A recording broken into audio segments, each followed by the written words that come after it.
Hello, my name is Katie and welcome to my TBR for spring 2021.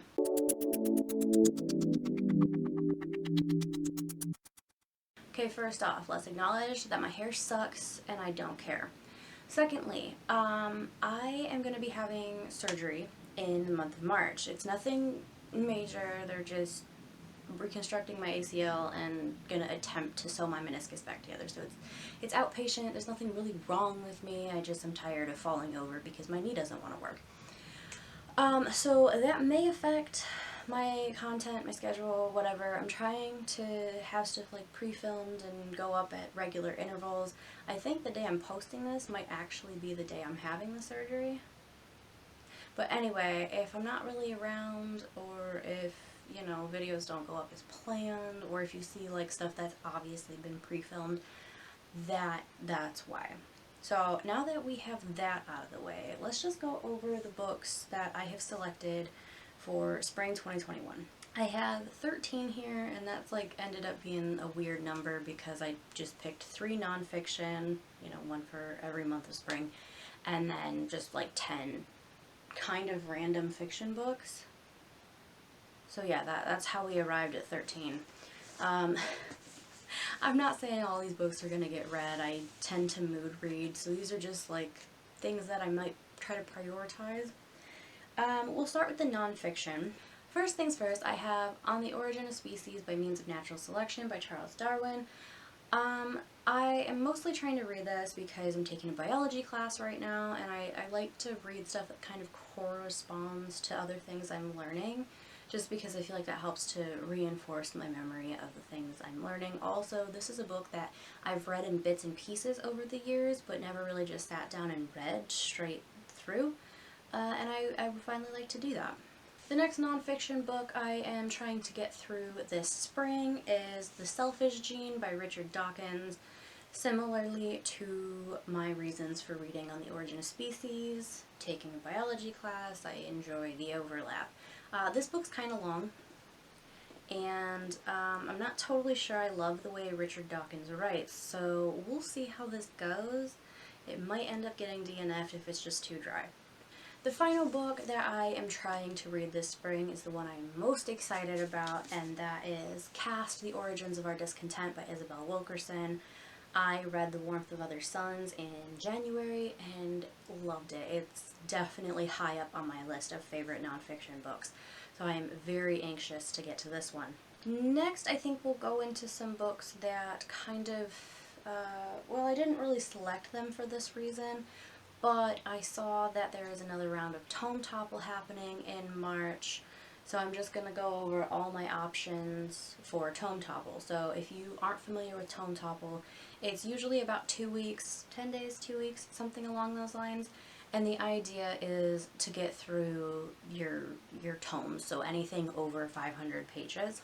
I have a lot of books on my shelves that are over 500 pages, and I thought maybe this would be, you know, a good time to just put some emphasis on really finishing those up. So, in no particular order here, I have this trilogy. It's The Poppy War, The Dragon Republic, and The Burning God, all by R.F Kuang. I have read The Poppy War and The Dragon Republic, but I haven't gotten to The Burning God yet, so my plan is to reread these two and then finally read the end of the trilogy. I'm thinking these may be what I actually tackle during the Tome Topple readathon, just because I have a feeling The Poppy War and The Dragon Republic won't be that hard to get through since I have read them previously, and then it's just kind of nice to have just a series to binge, you know? Another option is a book that I've been putting off for a long time because despite the fact that I do in fact really want to read it, it's long and I'm intimidated, and that is Plain Bad Heroines by Emily M. Danforth. This is a gothic novel set around a boarding school, and those are some buzzwords that I greatly enjoy. The story kind of tracks from 2 timelines, I believe. One is 100 years in the past, where there are these 2 girls who attend this school, and they are obsessed kind of with each other, but also with this author. Then 100 years later, they are filming a movie based on a book that this woman wrote on the history of the school. It's supposed to become kind of a horror film, and I think this might actually be classified as horror. So I'm a little nervous, especially because I heard there's a scene with bees that's kind of disturbing. But yeah, I'm still really excited to get to this, and I really love this like red and black cover. I don't know, I find it appealing. Next we have The Once and Future Witches by Alix E. Harrow. I have discussed this book a couple of times. I think it was one of my recent 5-star predictions videos. I'll link it in the cards, so if you want to go watch that, you can. I really enjoyed Alix E. Harrow's other book, The 10,000 Doors of January, so I'm hoping I enjoy this as well. It is kind of witchy, hence the title Once and Future Witches. It's based on the premise that the witches were all eradicated during the Salem witch trials, but the present day of the story is set during the suffragist movement, and these two sisters discover that the witches may not all be gone after all. I'm very intrigued to get to this. Alix E. Harrow has such like a magical writing style that it really appeals to me. Next up, a book I'm pretty excited about is book 7 in the Expanse series. It's Persepolis Rising by James S. A. Corey. I talk about this series a lot. If you like sci-fi, you've probably already heard of it, especially because there is a TV series on Amazon Prime that follows the events of the book, although as the seasons progress, they're following them more and more loosely, which I'm not a fan of.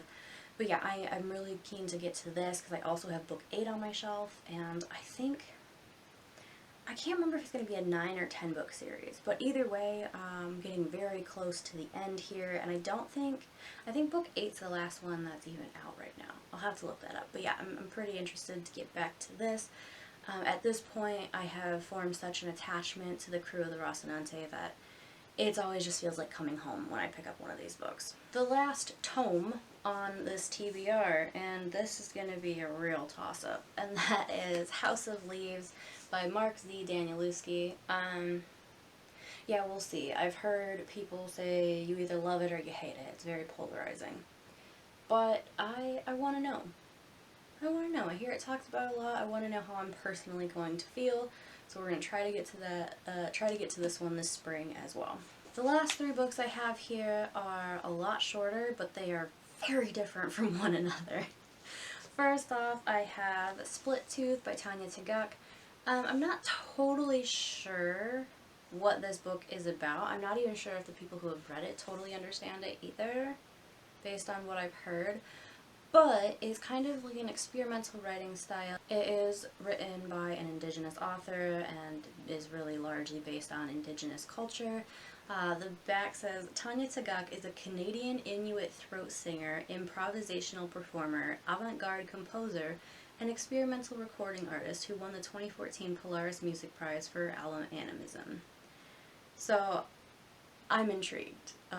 Just like the things she's been doing with her life kind of give me an idea of what's going to be contained in this book. Next up is Tsarina by Alpsten. I'm pretty excited to read this. It's been on my TBR for a while, although it has only been recently released, I think in January. This book is following the original Catherine of Russia, not Catherine the Great, but the one who came before her, who Catherine the Great decided to take her name from. She was born a peasant, and then she ended up ruling Russia in her own right before she died.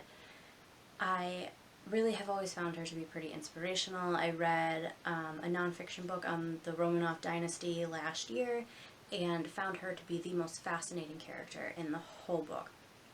So I'm really interested to read a historical fiction based on her life. And the last book is The First Sister by Linden A. Lewis. This is sci-fi. I haven't really heard anybody talk about this, but I'm pretty interested in reading it. I think I also talked about this recently in a video. I think it was the Omnivore Reader Tag. I'll find it and link that as well. But yeah, it's very hard to describe what this book is about because I read the synopsis and I'm still not totally sure what it's about. But I'm intrigued and I like sci-fi, so I'm gonna give it a go. So those are the books I'm going to try to read in the spring of 2021. Are there any books on this list that you've read? If so, please let me know how you felt about them. If there are any books that you're interested in reading on this list, go ahead and let me know about that in the comments below as well. If you're new here and you like my content, subscribe. Stick around. I'd love to see you in my comments. Thank you for watching. I hope to see you soon. Bye.